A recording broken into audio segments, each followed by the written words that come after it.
Thank you. Thank you for coming. Um, I would briefly introduce Catherine Petitgas, who's a very well-known and respected collector, philanthropist, and an art historian, and Cuban artist Alexandre Arrechea. Um, for this talk on Latin American collaborations, the, the title invites us to do an extensive research about the matter and study, because Latin America is such a diverse region and a vast region, and collaborations can take many forms in between artists, in between institutions, in between independent spaces, but and so forth. But it seems that most of the collaborations or the collaboration initiatives come from the outside. This can be because of the fragility of the public institutions or some other reasons. And I think it's very important to ask ourselves why. So in this talk, we're going to focus with Alexandre on the Cuban art scene, which has had like very dramatic changes, especially in the last 2 years. And then we'll have some Catherine's point of view. She's got extensive experience working with institutions that do collaborate with Latin American countries. She lived in Mexico City, so she's very familiar with not only the Mexican art scene, but the Latin American or several countries of Latin American art scene, and she's going to be able to give us like a very enlightening vision and maybe some of the things she would like to see happening in the Latin American art scene and in terms of collaborations. So I suggest to start within the region with Alexandre. And I think it's very significant that we have a Cuban artist in the table, because Cuba has been one of the most active countries fostering the relations within the Latin American countries and what's called the Global South. And some events in like the Havana Biennial have been very significant and meaningful for the construction of this idea. And so I would like to ask Alexandre what type of collaborations are happening now in Cuba, especially in the last 2 years. Yes, absolutely. Thank you, Ricardo. Well, as you were mentioning, Havana Biennial having a center in that type of relationship. I mean, if we are going back to the 80s when the Havana Biennial was born, one of its main goals was precisely to gather, third world countries and depart from that idea and to establish a more broader approach. Obviously, Havana Biennial, by the years, is being kind of slowing down. Obviously, we are talking about the hardship of the economy in the country and being unable to actually support those artists in the way that they initially did. Basically, artists today, they have to appeal to supporters or even with their own money to pay for the expenses to produce the biennial. Even though Havana Biennial still have some kind of budget, but it's very limited. So in this sense, one of the things that are happening today in Havana is that artists themselves are taking little by little the art scene with their own means. Even for the Havana Biennial these days, they are at some point, many of the activities that these artists are developing are somehow taken by the biennial as part of their calendar of events. So I would like to mention particularly, some actors that these days are like creating this new scene. We cannot obviously forget that we are living in a country with a very strong censorship, and that also pose a lot of difficulties when you try to build something like that. So, but I think it's worth to mention, projects like Artista por Artista, which is now a project that Carlos Arrechea, a very prominent artist in Havana, he's trying to push toward this creation of a dialogue, mainly now with European countries, but definitely I believe his views are broader than that, especially because he's been also participating with Flora in Colombia, which is also an institution that is in exchange somehow with Havana. Also, it's important to mention projects like the Studio Figueroa Vives, which is now collaborating with the Norway Embassy. So in that sense, this is a very interesting project too, because they not only include Cuban artists who are living in Havana, but also Cuban artists who have left the country, and in some way they are they want to continue or to reestablish a dialogue with Havana, and this has been a very important key, collaboration to support that type of dialogue. In that sense, I also would like to mention, collaborations that have been done with the San Francisco Art Institute for several years already. The San Francisco Art Institute, which is a very prominent institution here in the States, have been like bringing young students to the Institute of Havana, and in exchange, some other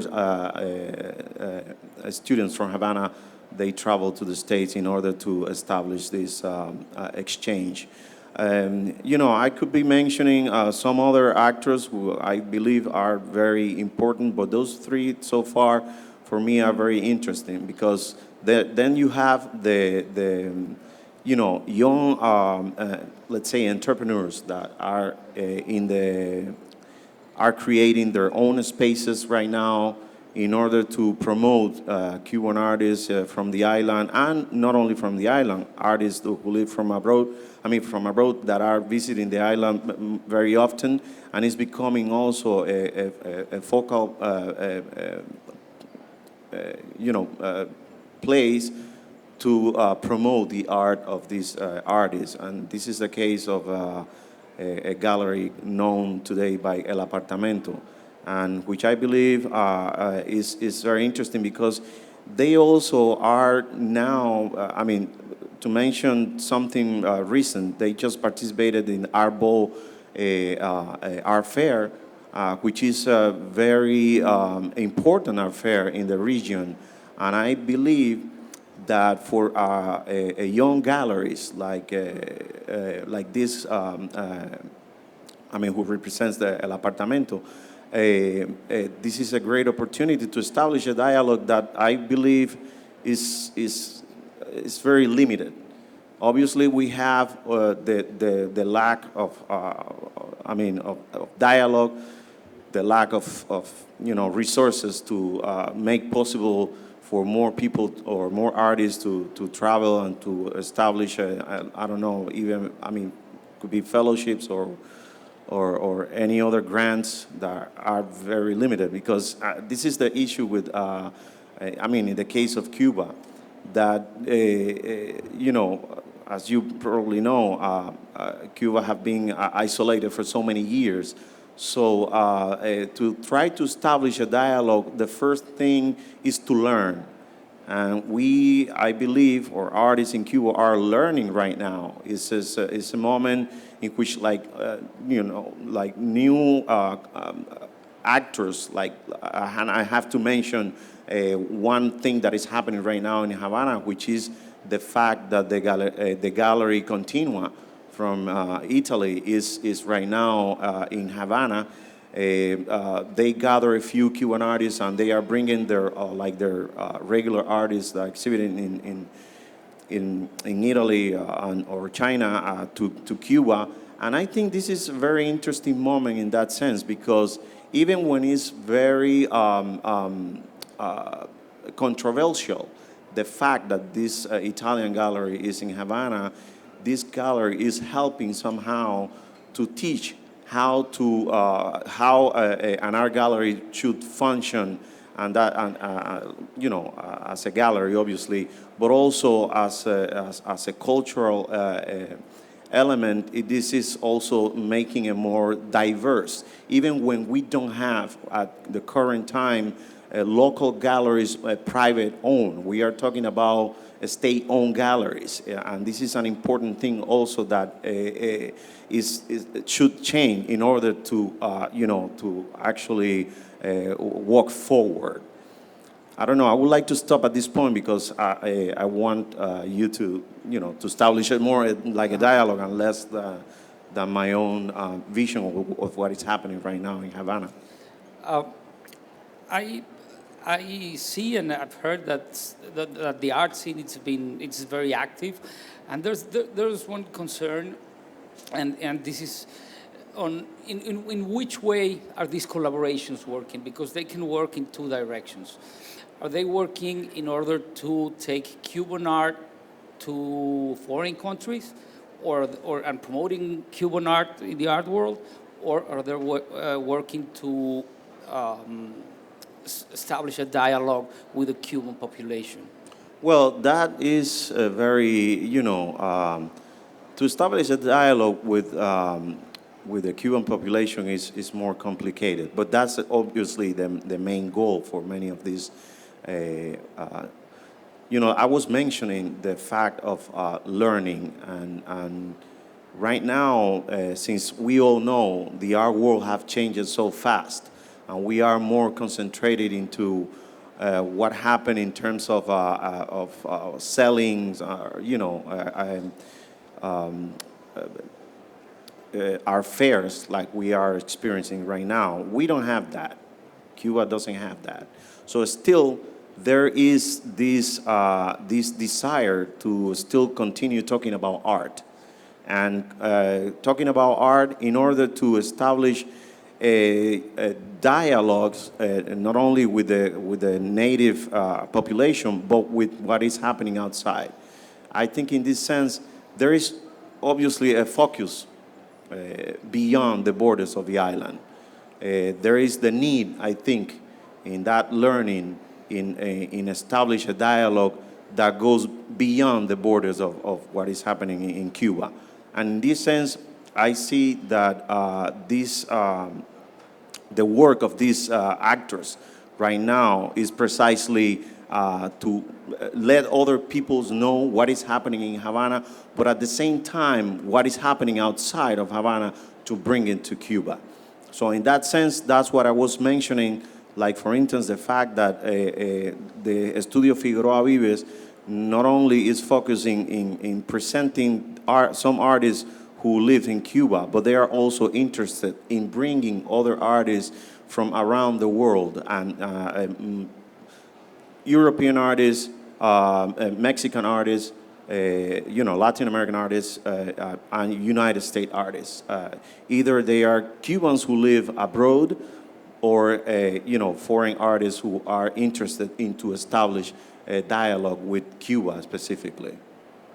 Okay, and I think that myself as a Mexican, and I can relate to that because we lived something similar around the late 90s, early 2000s. And Catherine and I were discussing about this a few days ago, and I don't know why, but there's like this need to get validation outside of the country in order to come back and Right. and Well, be I think respectful. we can. I mean, in Latin American country, we all experience that. You need to validate yourself outside and then to come back. I don't know why, but that's the way it works these days.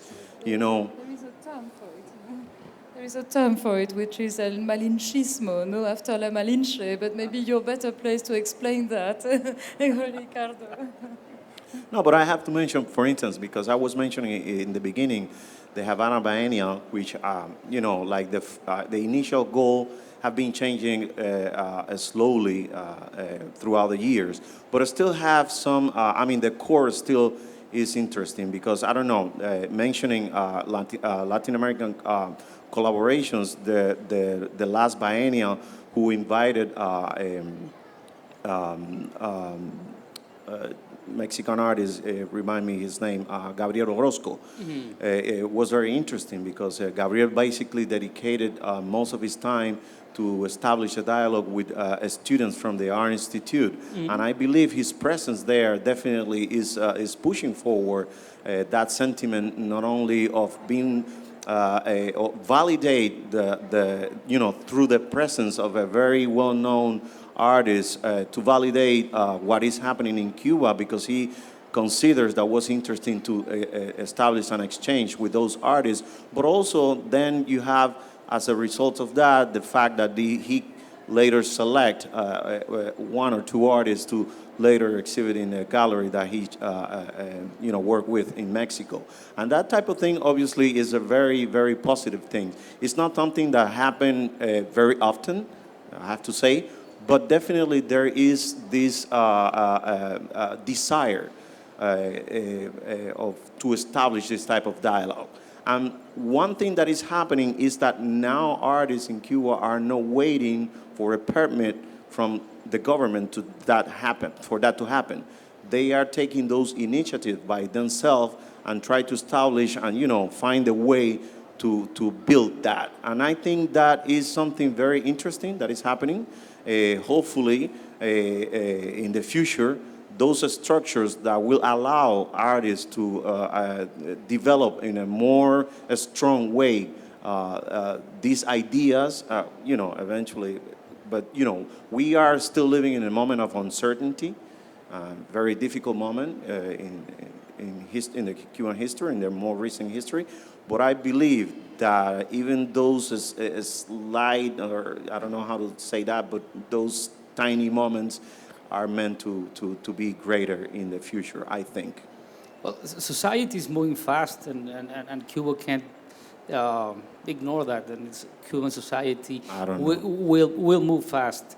So I think that these small initiatives will get some speed and moment. Well, it's very complicated, quickly. but definitely, yeah. And one more thing about or getting into the Latin American collaborations.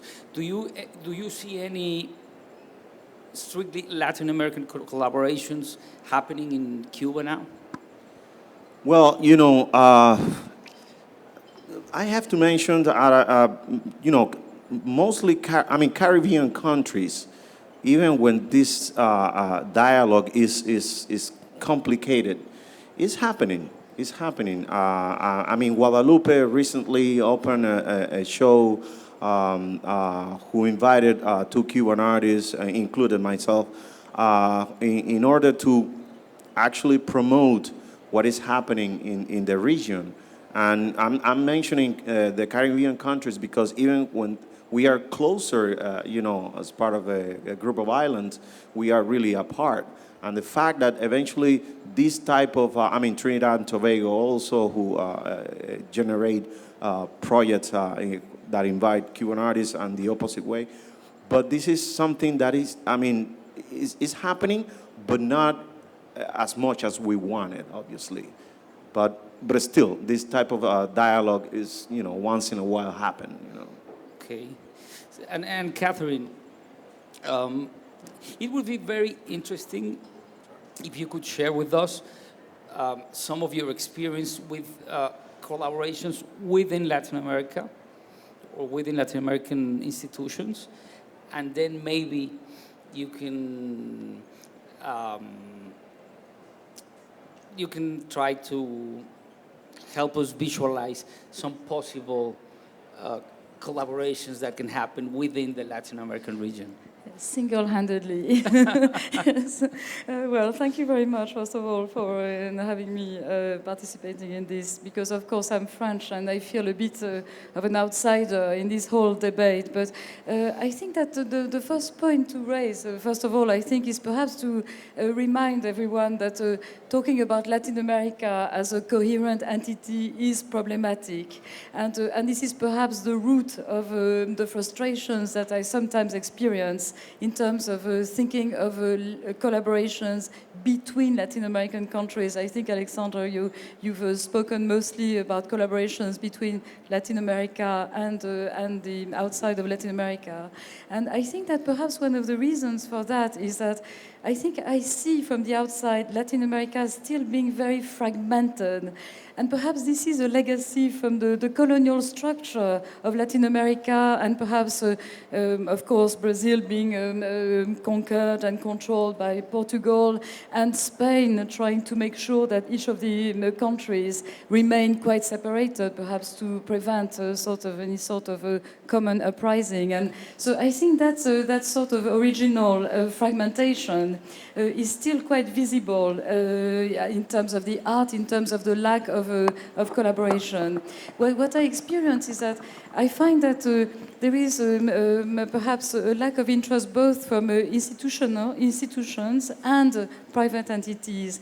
I think often when there is a very good exhibition taking place, a Latin American exhibition, is more often than not, it will not travel to Latin America.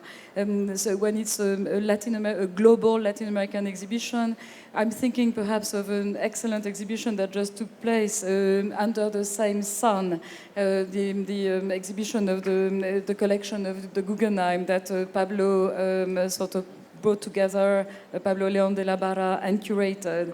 Mm-hmm. And well, the exhibition started in New York and just went to Mexico, nowhere else in the south of the continent, and then went to London, and that's the end of the story. Mm-hmm. And I think, well, this is a mirror, a representation of a reality of Latin America. I think it would benefit, not just Mexico, not just the US or the UK. I think this is something that should happen also in Latin America. Another example, which I think something that I feel quite strongly about, as you know, I've just published a book of contemporary art from Colombia, so I've had occasions of spending more time in Colombia. At the moment, there is a fabulous exhibition at the Museo de Arte de la Universidad Nacional de Colombia, La Nacional, which is quite a prominent institution. The exhibition is entitled El Origen de la Noche, the origin of the night. It's an exhibition that was curated by the director Maria Belén Sáez de Ibarra, and it's an exhibition that was put together with spiritual leaders of Amazonian communities. So it's an exhibition that is done with ethnic groups to try and present the collapse of a traditional culture into cultures in front of, the forces of capitalism, if we call them like that, or globalization, let's say. And it's an exhibition, I think, that would benefit tremendously from traveling. For example, I'm thinking immediately of Brazil, because I think these communities know no borders. They are communities that are Amazonian communities. So an exhibition like this would be very valid in Brazil, in Peru, in Ecuador, in as much as it is in Colombia. And so I think that kind of exhibition should raise a lot of interest from institutions in Brazil or institutions. Mexico, of course, has a native population of a different genre, but it might still be of interest to Mexico. So I think it is that kind of collaboration that I find is missing, and that I find is also frustrating. And perhaps just a word again on the private side of things. things. I won't attack you, even though you are a journalist and you also have your share of responsibility in the asunto, in the subject. But look at galleries, for example, commercial galleries. I think a lot of the galleries remain very much galleries of their own country. And few galleries have some representations. I'm thinking, for example, of Nara, who is sitting here, Nara Rossler from Brazil, and who has a few Colombian artists. So she looks beyond the borders, but I think generally there isn't even that much of a sort of interest or a will, a deliberate policy of representing Latin America as a whole.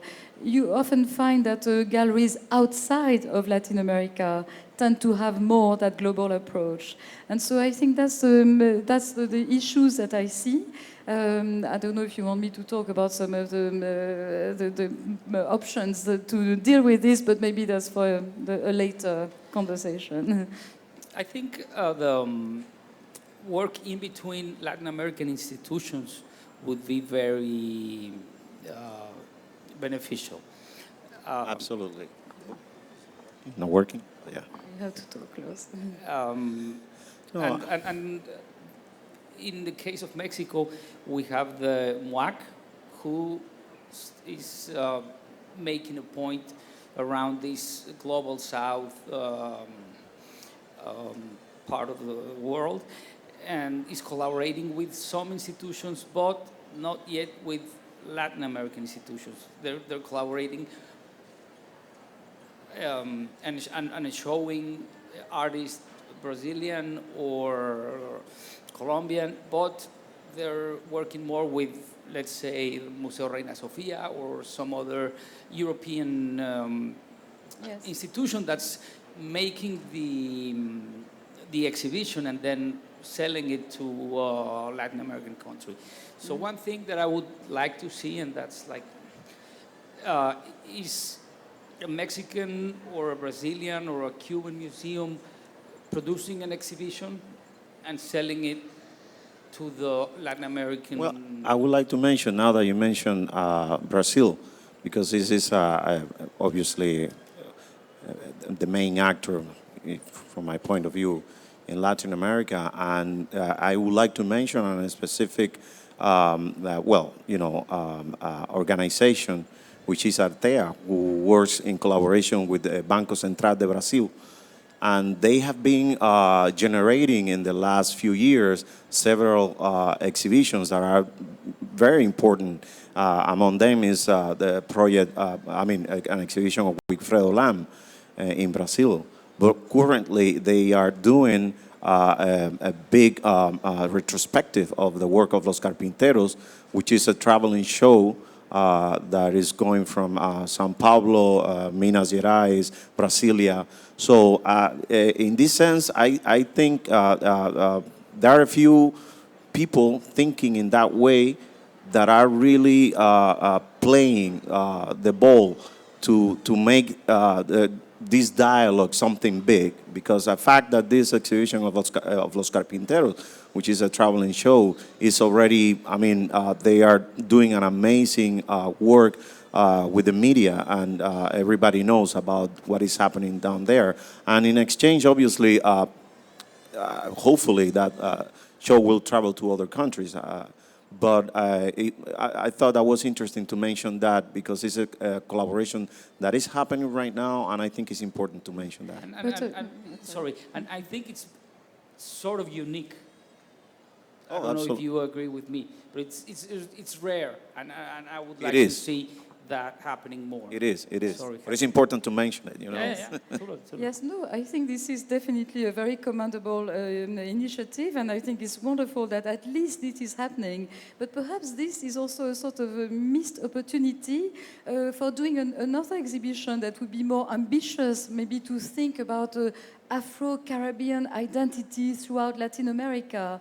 Why is the continent trying to wait for someone in New York or in London or in Madrid to launch a reflection on this, when that kind of reflection, I think, should really start from Cuba, where you have a fantastic academic background, or Brazil, and maybe one of the solutions is to make sure that the schools encourage that sort of... You were mentioning initially that that at some point we need to be validated outside our countries in order to return, to be understood somehow. Probably, I believe in that same direction. As a country or as a region, we are also waiting to be validated by the metropolis in order to then try to establish a dialogue. We don't believe between ourselves that we are good enough to really establish a dialogue. I don't know. I think it's a lack of confidence, obviously a lack of resources, absolutely. Yes. But I believe is to put the seed and start waiting for the crops to happen, and in that sense, it is important, like we are doing now, try to bring this issue and to make others to know about this fragmented reality and how to really gather and try to make it something more useful, I guess. Yes. And on the other hand, although institutions are not yet there, I do see, and I may contradict you a bit, but I do see as a little shift in the gallery scene and in the independent spaces scene. Latin American galleries incorporating artists from the region. And I'm seeing it in Mexico with Galería Curimansuto, who's incorporated some Colombian and Argentinian artists, or Galería Ronis, who has integrated some Peruvian and Colombian artists. So I think it is starting to happen. These galleries are not like strictly local artist galleries anymore. Also, they're incorporating artists from some other parts of the world. But they definitely are considering the Latin American artists. And I think that position is quite, for galleries, quite the correct one, because it would be also a bit strange to have like an exclusively Latin American artist gallery, because that would take us to another place. No, but I think beyond the fact of galleries, having an initiative, you were mentioning before also the idea of institutions. I think institutions give more a sense of confidence in order to establish a broader dialogue, and to make it more believable. Obviously, the private initiative, like galleries, they do. In my case, for instance, I can mention the fact that I'm going to be doing next year a big show with the gallery Nara Roessler, and I'm really happy that this is happening. And before that, René Francisco from Cuba also did a big show at the gallery. And these are things that are happening. But definitely there is a need of museums also to be aware of these new collaborations, because otherwise we are trapped. We are trying to build something and there are no others who are following. We are doing nothing. And in that sense, it is important to let the other know that we are interested in this dialogue and to activate somehow these institutions in order for them to follow, That's what I believe. Yes, I think you said earlier on something which I found interesting, which was this idea that often the collaborations do not happen because there isn't this confidence in the countries to really assert this identity as a Latin American culture. And I think maybe one of the interesting ways of circumventing that or going around it would be to promote more exchange at the level of education, of art education. I think there have been some sporadic sort of programs by universities to send students for a semester in Brazil from Colombia, or in Mexico to Colombia, to Mexico from Colombia. I think in particular in those two, between those two countries, there seems to have been a bit more of a dialogue. But I think that's one thing that could definitely help. The other, I think, is you mentioned Flora, and that's, well, of course, José Roca's initiative in Bogota, a program of residencies, a program of exhibitions, looking very much across the region. It's a very small entity, struggling to find appropriate funding for this initiative. So I think it's still a sort of only the beginning. And I think that's the kind of thing that as art enthusiasts, however we want to call ourselves, I think that's the kind of, or patron or philanthropist, I think that's the kind of thing that we should definitely encourage. I think, as you know, I'm the chair of Gasworks, a triangle network in London. We have a program of residencies, 16 residencies every year, 4 at a time, 4 times a year. We have a few Latin Americans who are supporting residencies from Chile, from Argentina, from Brazil. The names of the patrons are quite public, but we have this deliberate policy. And actually what's interesting of this initiative is that often Gasworks, based in London, in Vauxhall, south of the river, in the middle of nowhere, ends up being a think tank for artists who come from various parts of the region, because they don't really have a forum to discuss openly, you know, these issues of Latin American identity in Latin America. I'm being a little bit provocative, obviously, but I think there is some truth also in this. So. Yeah, this takes me to something that, as Latin Americans, I think we experience oftenly. And it's that when we're out of the region, we really feel Latin American. And it doesn't work that way when you are within your country. So that mechanism you're proposing, or the gaswork practice, might be like a very useful way to promote the Latin American spirit. I guess SOMA in Mexico is also an institution that encourages that kind of collaborations. Yes, SOMA actually is collaborating, as far as I know, with the Flora. And with Gasworks. And with Gasworks. Yes, okay. And it's an educational institution, so they're working on that level. And I agree with you. That's a good level to work with. But still, if we had to wrap up a bit, I would say that galleries are taking the lead in this process, and in some way they're setting an example. And I think that artists are a bit difficult to follow, because they move so much. They collaborate all the time, so it's. I would like to leave them out of the equation. No way, no way.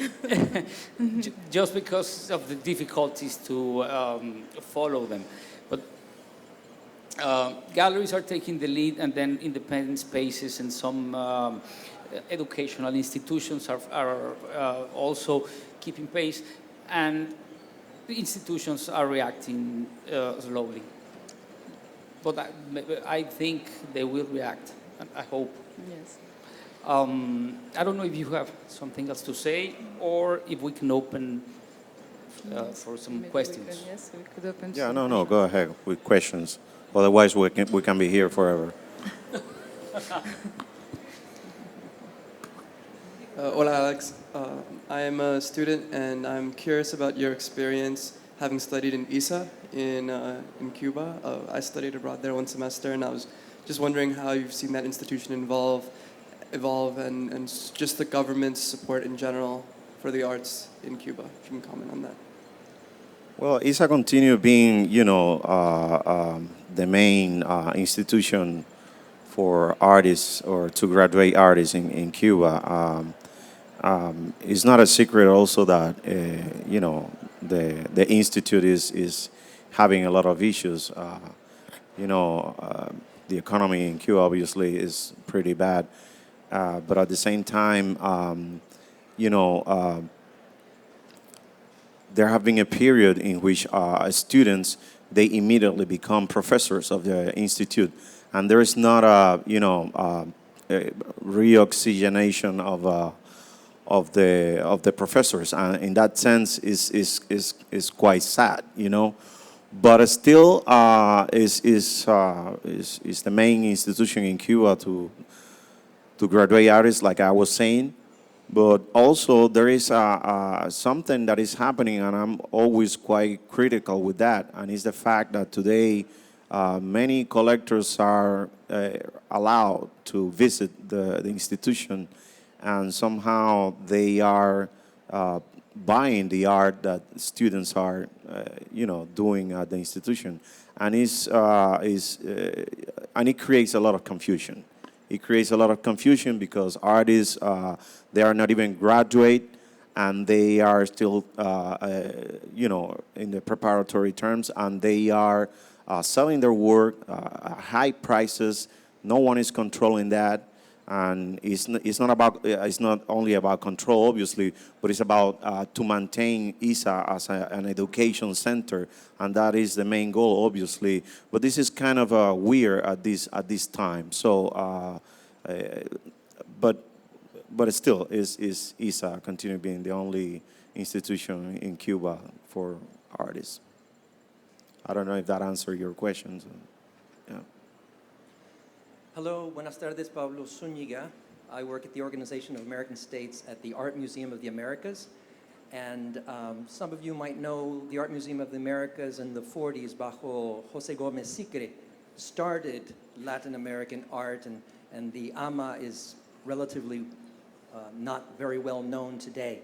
But we're promoting that, and it's an Art Museum of the Americas for all of the Latin Americans in Washington, D.C., and we currently have an exhibit on Latin American art, the permanent collection, which is taking place right now, José Gómez Sicre's Eye.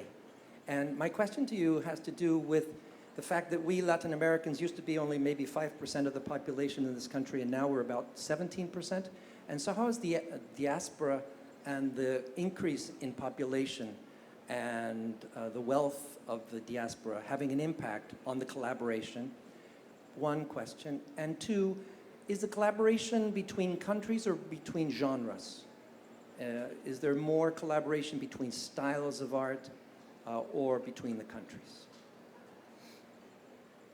Well, I'd like to take that answer.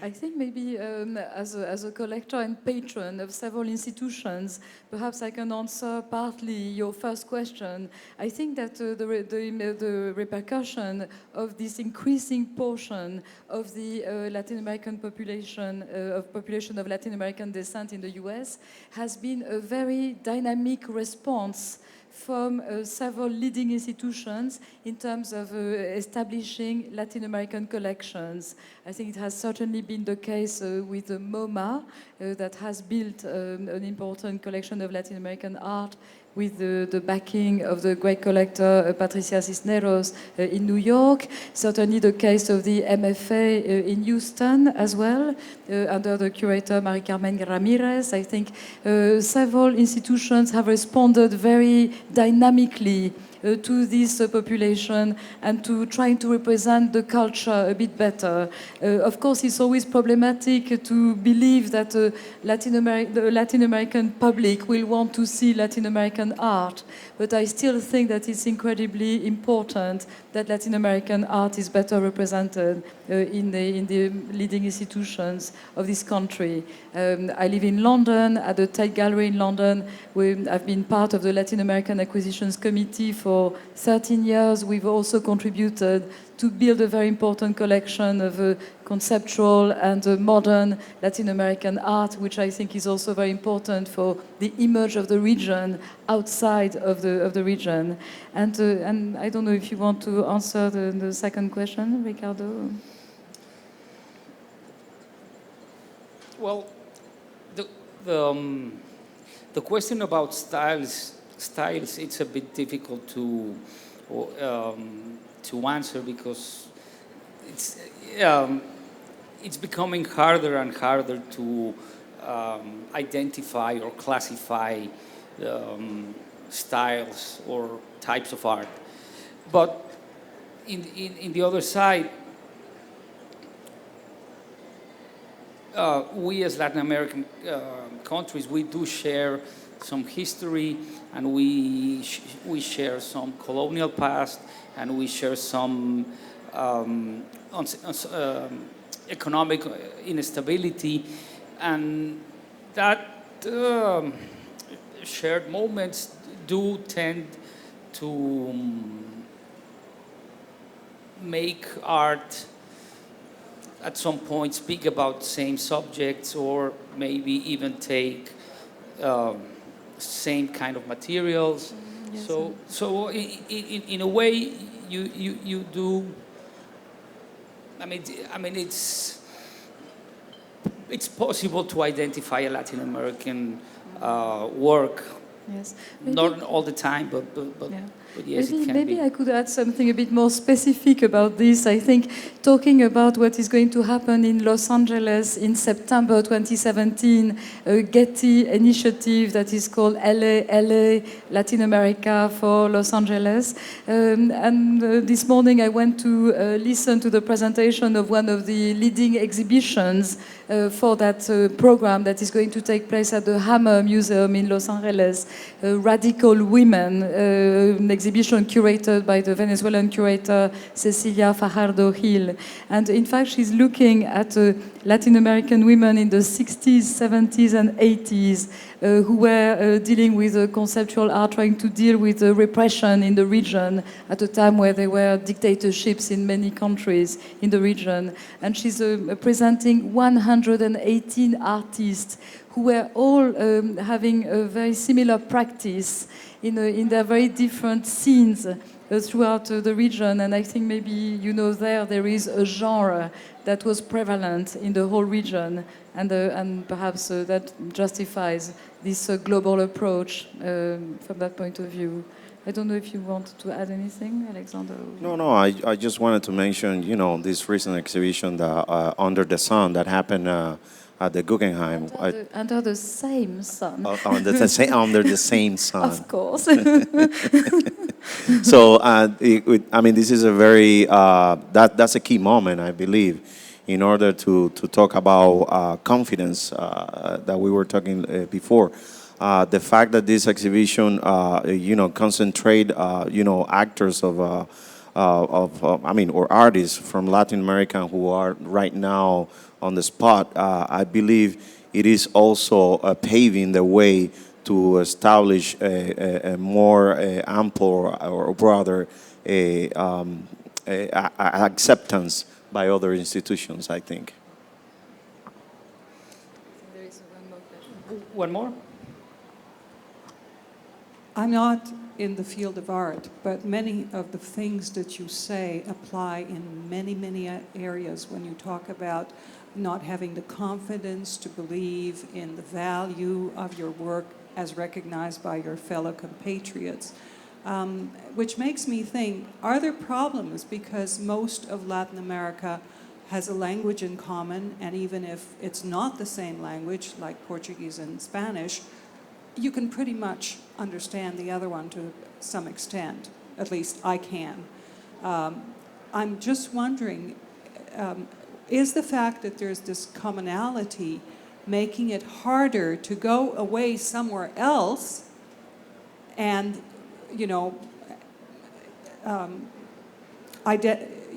develop a self-image of success, and you come back and you say, I'm it, and have the strength to do that. I don't know if this is relevant, but perhaps you can address it.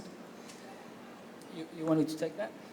I think language has helped a lot through literature and pop culture to create a common ground.